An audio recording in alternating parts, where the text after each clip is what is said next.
Hi, it's Elizabeth from Tyne Valley Motorhomes, and today we'll be doing the handover video of the Malibu Carthago.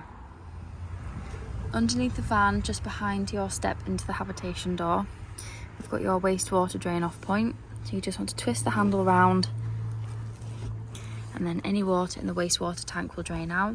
You want to do this when you're leaving a site, so you're not travelling home with the added weight of your wastewater, but also when you winterise your vehicle, you don't want to leave any water in the tank to freeze and cause frost damage.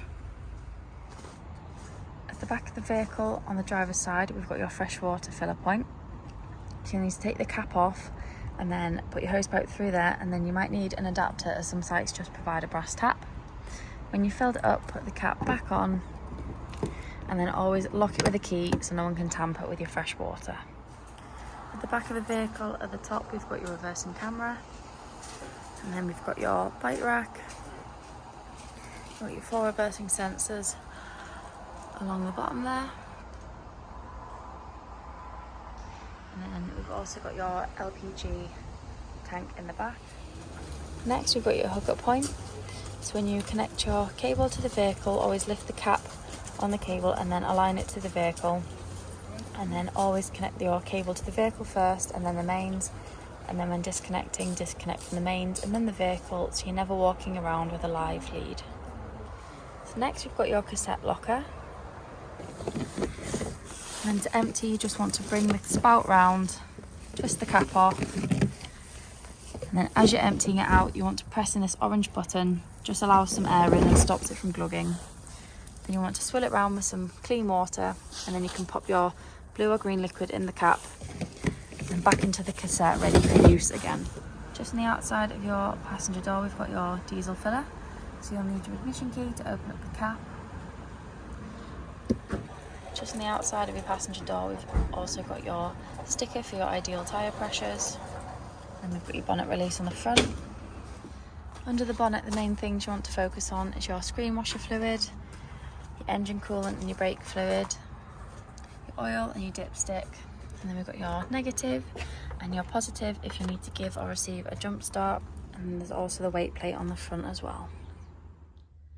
First thing you want to do when you get into your vehicle is turn your main control panel on. From here you can also turn on your radio.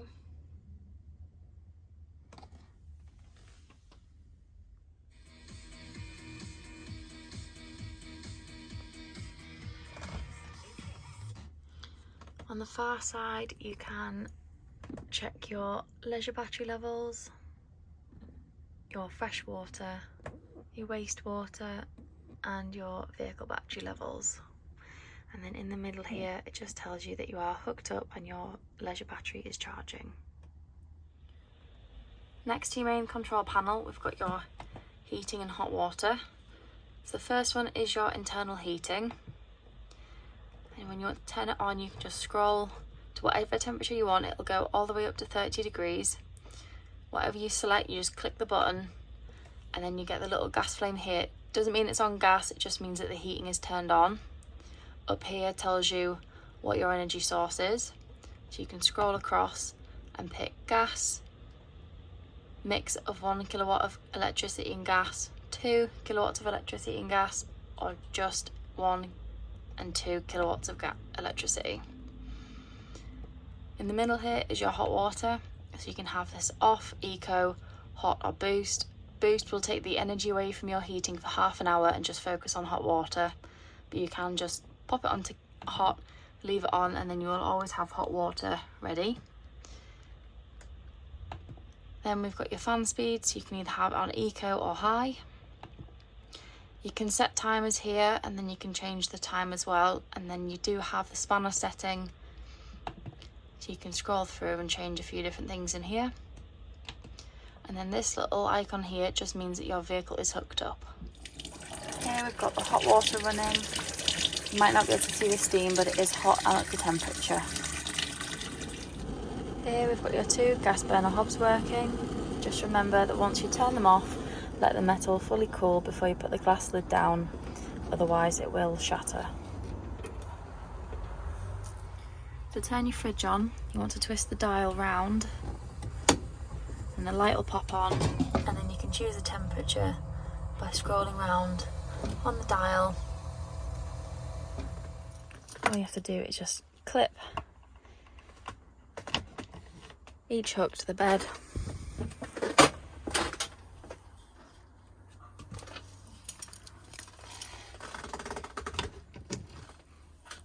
And you can access underneath. Under the bed on the passenger side at the back of the vehicle, you've got your boiler drain down. So when you are draining your boiler off for the winter, you want to twist the diamond on the top, and then a little blue button will pop out. When closing the boiler off, you want to twist the diamond back and then also push the blue button in, otherwise the water will continuously drain out when you try to fill the boiler. You want to empty this out when you are winterising your vehicle so you don't leave any water in the boiler to freeze and cause frost damage through the colder months. At the back of the vehicle, we've got your large double bed. Both sides can be lifted up so you can access the underside of the bed, and then you can also gain more storage when you lift both parts of the bed up. In the bathroom, we've got your shower basin. We've got your toilet that pushes back and hides behind the wall so you've got more space to shower. And then we've got your shower, we've got your sink. The sink just pulls down here. So again, you have more room to shower. And then above that, you've got some cupboard space behind your mirrors. And then you also have a skylight to let all the steam out.